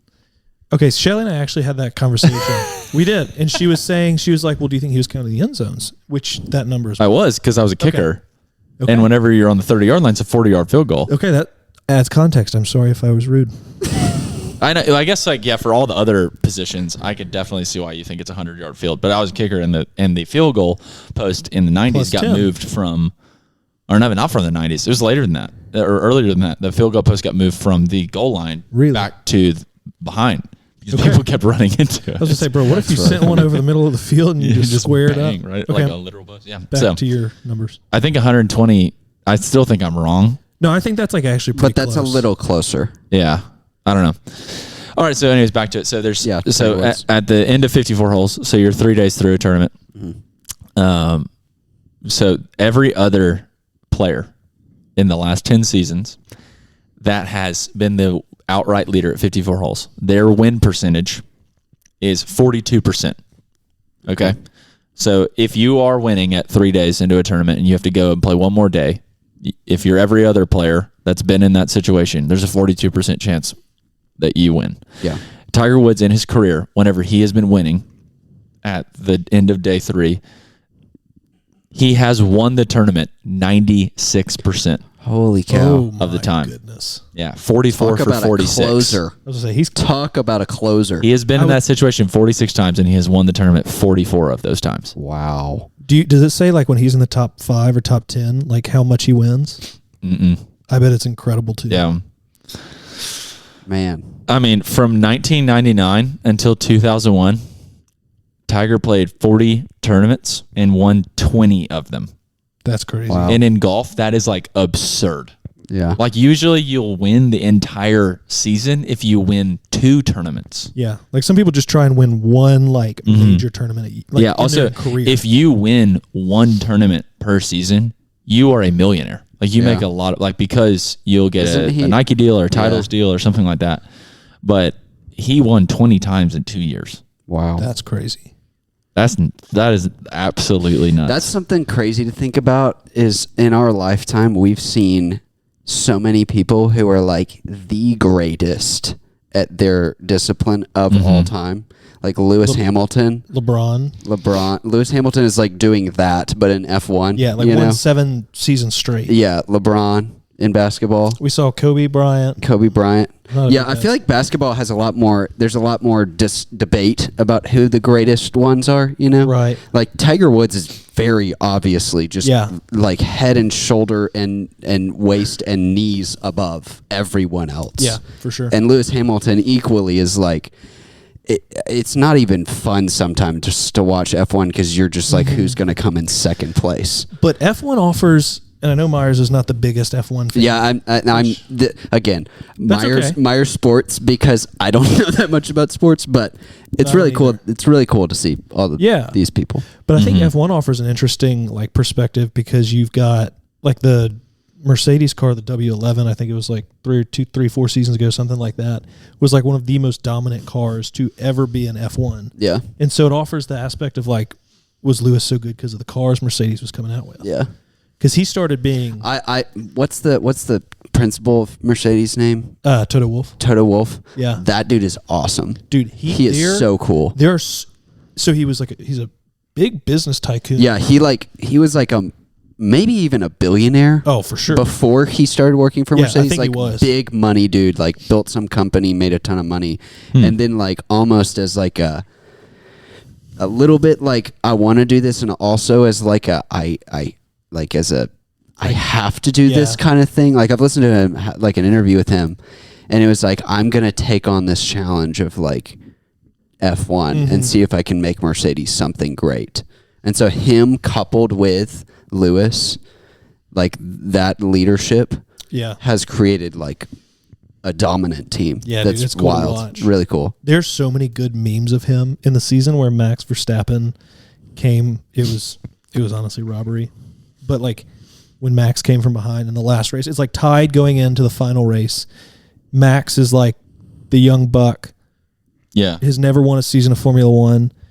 Lewis, the like champion, the GOAT. Yeah. At the very end of the race, literally the last lap, there's like a mix-up. They let Max come right back up to behind Lewis. They restart the race, and Max passes him like 3 or 4 turns later and wins the championship. There's so many memes of Toto Wolff, the principal president of Mercedes. There's so many good memes of him. It's incredible. Yeah.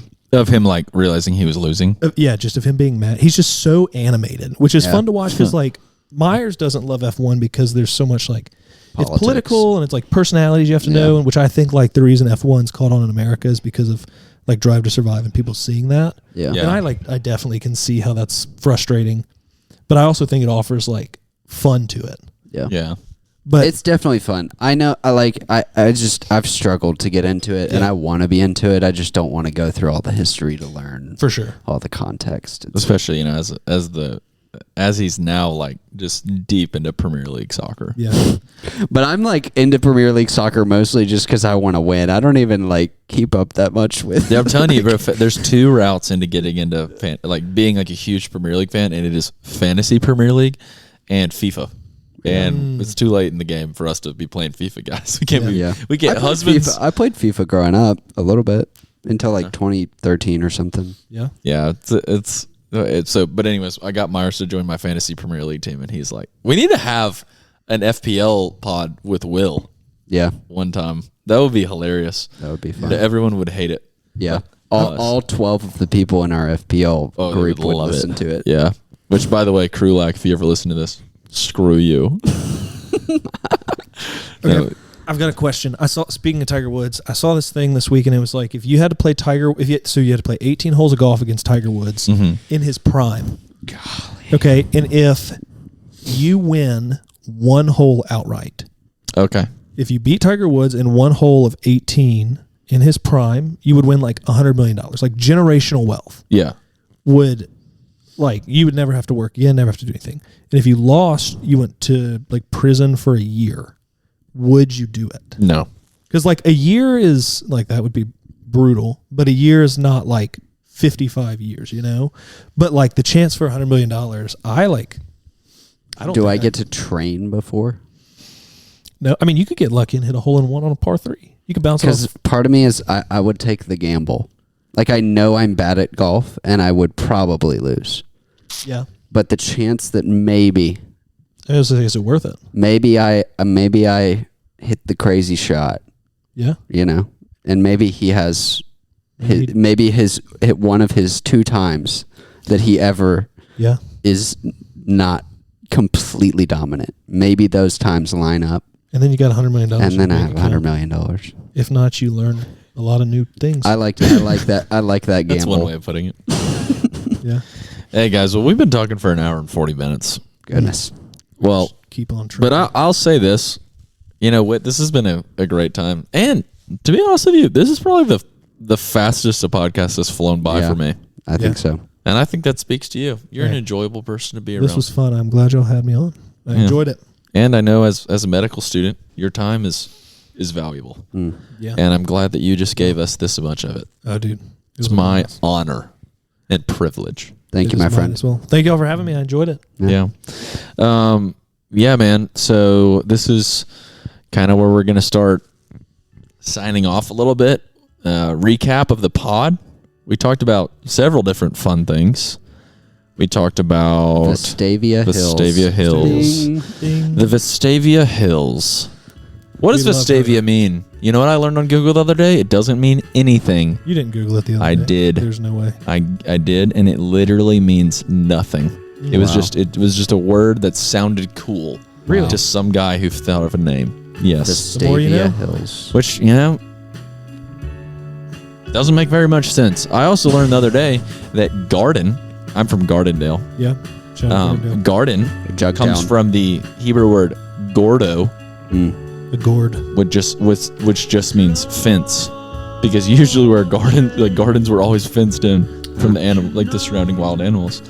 So people literally be like, "Oh, just go out to the gordo," which is like the fenced-in area. Wow. That's good to know. Yeah. Also, I was like, I wonder if the word garden has anything to do with the name Jordan, because garden in French is jardin. And I was like, that sounds a lot like Jordan. And then I learned that Jordan in Hebrew means down. Like the word Yardine was down because the Jordan River flowed downhill to the Dead Sea. So literally the name down, or the Jordan River was named the Jordan River because Jordan just meant down. Wow. Crazy. That's Learned cool. so many things. But anyways, so we talked about Vestavia, we talked about Tiger Woods, we talked a lot about med school, which is super helpful to me. I feel like every single time you talk about it, I learn something. Talked about pop culture. Lean in, girls. Come on. Talked about a little bit about business. Talked about coffee Stanley shops. Talked about Stanley Cups. That's right. Revelator. We talked about a man who sits in a hammock and looks at the sky every day. Wow. Yep. Yeah. overall, I would say it was a great time, man. That's fun. Feel good about it. Yeah. But, yeah. Till next time. See you, everybody. Over and out. Welcome to the secret segment of the podcast. The secret segment is where we talk about secret things that you have to wait till the very end to hear. All right, so last time on secret segment, we talked about, I don't remember. This time, we're going to talk about what are your thoughts as an Auburn Tiger on Auburn rolling Toomer's corner when Nick Saban retired. You get 15 seconds to answer this question. I think it's tacky and disrespectful, honestly. Wow. How about that? What about how did your brother played for Nick Saban? Yeah, but I've got an interesting perspective. Your brother played for Nick Saban. What does your brother think about it as a previous student of the game? He likes it. He respects him. I mean, I don't know how you can't. Is he sad? Is there an extra level of sadness for him, or is there an extra level of gladness that he's finally getting to go? I think it's a little bit of both. I think it's kind of like it's an end of an era almost, like the recognition that something's over. But it's thanks, Coach. It's not about the destination; it's about the journey, right? Thanks, Coach. No, I think it's funny. There's billboards around Birmingham that just say "Thanks, Coach." Yeah, and it's an inanimate object, just making me just into the universe. Thank Coach Saban. the Saban will never see that sign, I'm sure. No. Maybe they're in Tuscaloosa too. Maybe they tagged him on Facebook. Probably.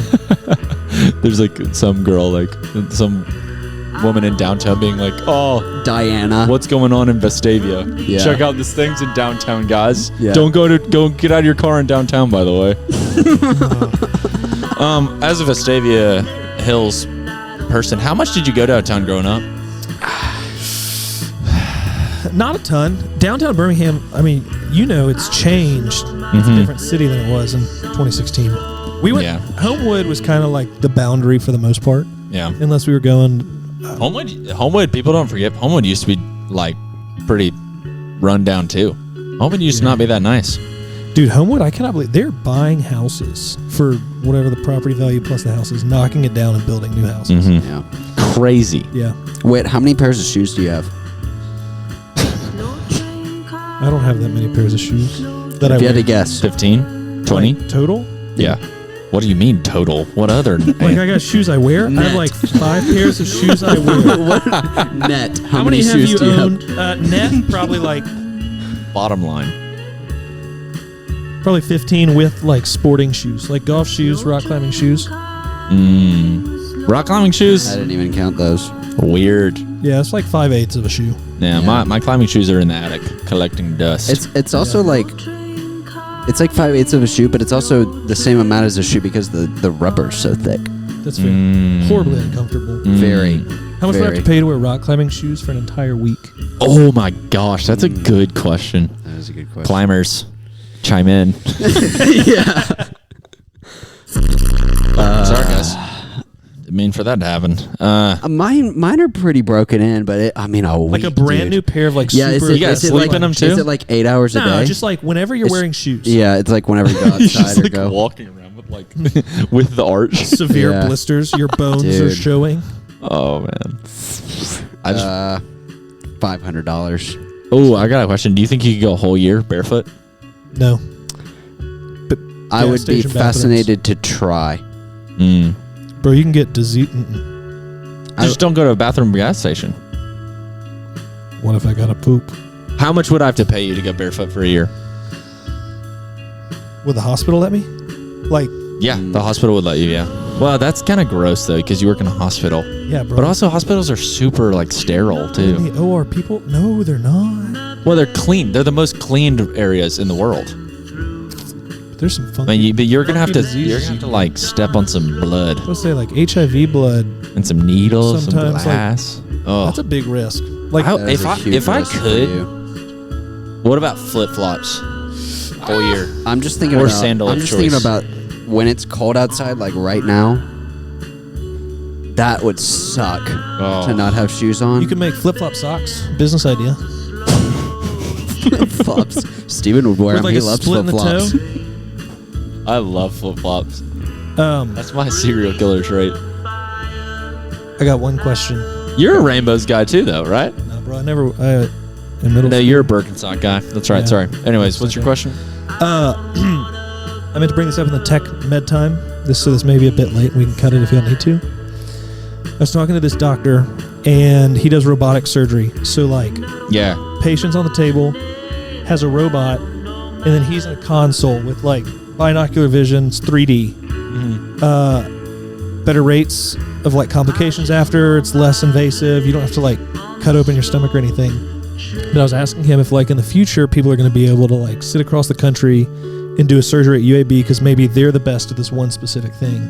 And he was saying, like, they're already doing that. And he said, like, you know what ping is? It's like the response. Yeah, it's a golf rate. brand. Yeah, ping golf clubs. Yeah. So it's like the response rate that tech has, like, over the Wi-Fi, essentially. Oh, yes. So, like, if you I know move, that from my Fortnite days. That's right. So if you move your controller stick and it lags, that's like low Guys, my ping is off the charts right now. Yeah. Guys. But he was saying that you just have to have a ping of like 30, Holy cow. which is like not impressive. Like he said, I Yeah. think he was saying, and the numbers may be wrong, but it was like a ping of 30, and like we can notice. Fortnite bros know what that means. That's right. Wait, give us reference for that. As of, like, what's a high That's- ping? A high ping. So ping is milliseconds response rate. So 30 milliseconds. So the most you can have is a ping of 1,000, or not the most, but like you move it 1,000 milliseconds, I guess, is 1 second. So like if you do this, then 1 second later it does this. So 30 ping is like, 0.3 of a second. yeah, it's good. Yeah, I don't know. it's good. That's Your like cell phone's better. When you're like the way that it works for Fortnite is just like your response in the game to what other players are seeing. Yeah. If that makes sense. Sure. Like you can notice a ping of like 6 or 10 milliseconds. So it is like, it would be super noticeable, but like, that makes sense. Yeah. That's interesting. So The point is the internet doesn't have to be like crazy Yeah. good. You It don't can have just to be have, like like, normal internet. NASA Wi-Fi. That's crazy. Yeah. I didn't know that people are already doing. Man, even doctors can work from home. No, I mean, seriously. That's Yeah, crazy. true. But then my question is like, if things go south and you've got to like open them up. If it browns out, if we lose all the Yeah. internet It just or like something. loses Wi-Fi and the things like just like Hey cuts guys, open can their someone turn entire the router face. back off and on again? That's Anyways. cool, man. Hey Better guys, not be using Spectrum. that was great. Nah, bro. Hey, in a few years down the line, if you need a neurosurgeon, what's your guy? Not me. Probably not neuro, but something. No. Maybe. Something. Yeah, just want to go ahead and plug. There's Peacock going to be a Insurance? coffee shop in Birmingham a long time from now. And it's going to be run by us three when we're retired. And it's going to be called The old guys.